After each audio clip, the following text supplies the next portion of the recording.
Hey guys, कैसे हो आप सब। मैं अभी बिल्कुल जस्ट आ रही हूँ ऑफिस से, और ये मैं वीडियो आज इसलिए बना रही हूँ इसी तरीके से, क्योंकि मैं रोज सोचती हूँ कि आज वीडियो डाल दूंगी, आज वीडियो बना लूंगी, बट वो सुबह का शाम इतना ज़्यादा बिजी शेड्यूल हो जाता है कि आराम से वीडियो बनाने का टाइम नहीं मिलता। तो मैंने कहा आज मैं जिस सिचुएशन में हूँ इसी में वीडियो बना के डाल देती हूँ, क्योंकि मेंस के लिए आप लोगों को बहुत ज़्यादा ज़रूरी है इस समय।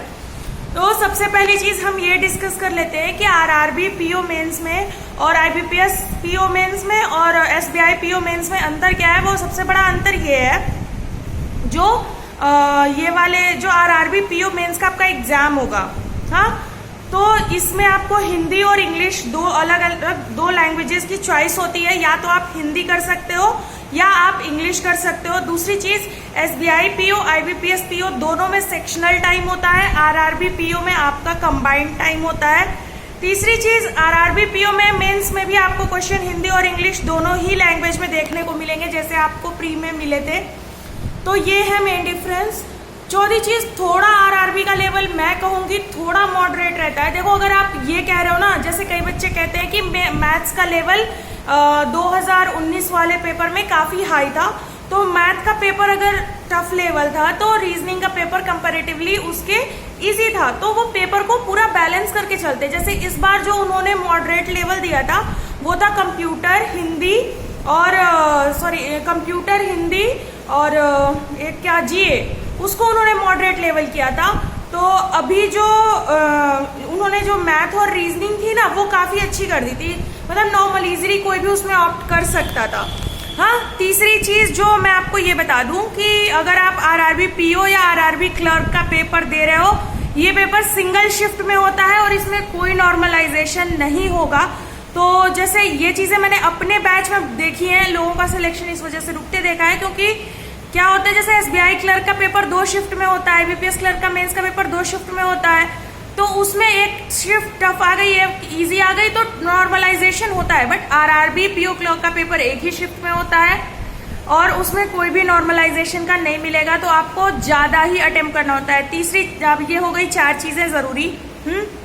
पेपर आपको क्या क्या पढ़ना है, कंप्यूटर, हिंदी या इंग्लिश, आप जो भी अटेम्प्ट करने जा रहे हो, मैथ्स, रीजनिंग और जो एक और है, क्या बचा, जीए।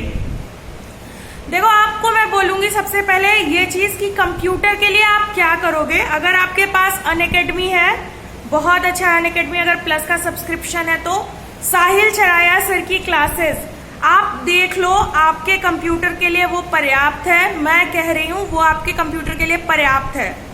आप उनकी क्लासेस देखो, 1.5 की स्पीड पे देखो, क्योंकि उस स्पीड पे भी उनकी क्लासेस पढ़ने लायक होती है बहुत इजीली। आप नोट डाउन भी इवन कर सकते हो, वो जो बता रहे हैं उसको नोट करते जाओ, ठीक है, वो पर्याप्त है क्लासेस। अगर वो डेली कुछ होमवर्क देते हैं अपने ग्रुप में, वो करो, बहुत अच्छा है।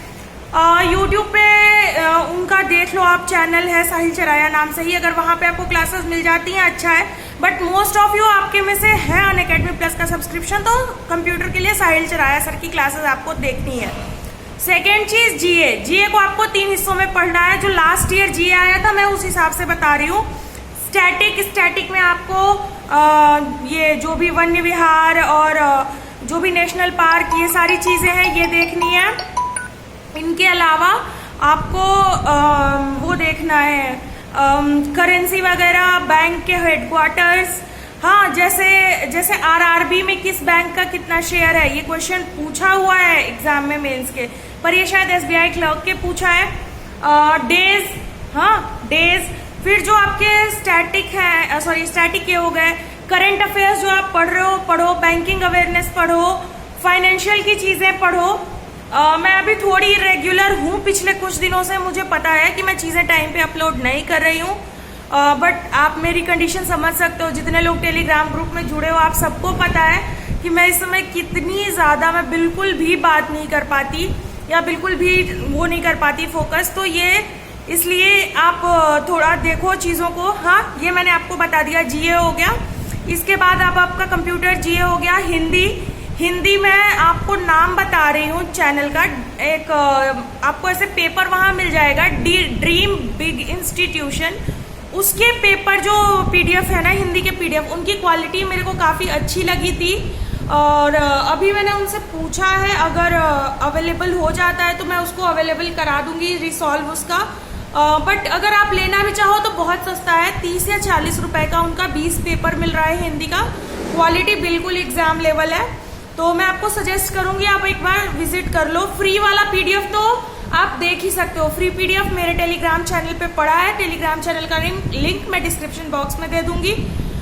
इसके अलावा हिंदी अध्ययन चैनल पे आपके हिंदी से रिलेटेड जो मुहावरे, लोकोक्तियां, मैं बार बार ये चीजें इसलिए बोलती हूँ पढ़ने के लिए, क्योंकि ये आपके 40 नंबर के पेपर में 15 से 17, 18 नंबर ये होल्ड करते हैं। मुहावरे, लोकोक्तियां, वाक्यांश के लिए एक शब्द, अनेक, आरती, विलोम, ये सारी चीजें, तो इनका बहुत बड़ा इम्पैक्ट होगा आपके क्लोज टेस्ट में भी।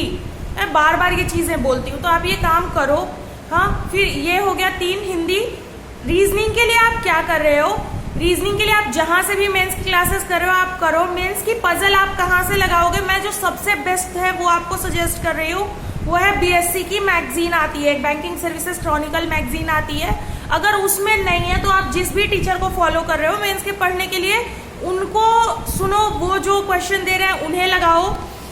दूसरी चीज, जो आप एसटी देते हो, एसटी को आप थॉरोली जब सॉल्व करोगे तो भी आपका जो है वो आप उसको रिसॉल्व करो। सिर्फ एसटी देना नहीं अच्छा होता है कि आप मॉक दे रहे हो, खूब मॉक दे रहे हो। ये मेंस है, तो आप केवल अब टाइमिंग के चक्कर में मत पड़ो। हाँ, लेकिन टाइमिंग थोड़ी होनी चाहिए, स्पीड होनी चाहिए। बट अब आपको थोड़ा आप ये कर सकते हो कि आप थोड़ा टाइम लेके भी कर रहे हो, अगर क्वेश्चन कर पा रहे हो तो आप जो आपके मॉक टेस्ट होते हैं उनको थॉरोली रिसॉल्व करो पूरे। सेम चीज मैं कहूंगी आपके मैथ्स के लिए। मैथ्स जिस भी टीचर से आप पढ़ रहे हो उनकी मेंस की उनकी पीडीएफ लगाओ। अगर आपको अलग से चाहिए, वो आपके मॉक टेस्ट हैं, उनको आप करो, आपका हो जाएगा। तीसरी चीज, किसी ने मुझसे कमेंट में पूछा था कि प्रैक्टिस मॉक या अड्डा, किसी में वीडियो सोल्यूशन है मेंस के मॉक का, तो अड्डा में आपको वीडियो सोल्यूशन मिलता है, आप वहां से चीजें समझ सकते हो।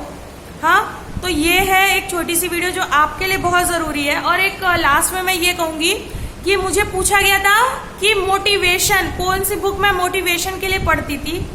मैं एक बात बोल रही हूँ, आप जहां भी पढ़ते हो या जो किताब आप सबसे ज्यादा यूज करते हो, मैं तो कहूंगी जिस जगह पे पढ़ते हो, हर किसी की एक फिक्स जगह होती है पढ़ने की।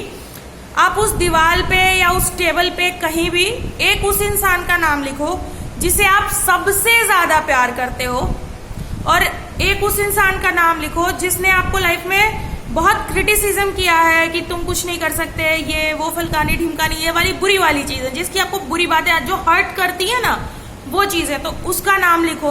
और दोनों के बीच में आप अपना नाम लिखो। और जब आप उन दोनों को देखोगे ना, आपको पता होगा जो आपसे इतना ज्यादा प्यार करता है उसके लिए आपको कितना करना है, और जिसने आपको इतनी सारी चीजें बोली हैं कि तुम कुछ नहीं कर सकते या तुम तो क्या करोगे, या जो भी किसी भी तरीके की चीजें बोली हैं, वो उसका नाम जब आप वो देखोगे ना दोनों, आपको पता होगा कि आपको कहाँ लाइफ में जाना है, क्यों करना है, आपको क्या करना है।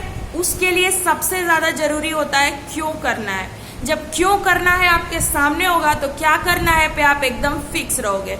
इसी के साथ गाइज ऑल द बेस्ट। और मैं अब सोच रही हूँ मैं इसी तरह बिना रुके ही वीडियो बना लिया करूँ तुरंत आके ऑफिस से।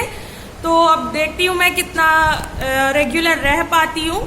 हाँ, तो all the best guys, love and peace from me to you, bye bye and take care.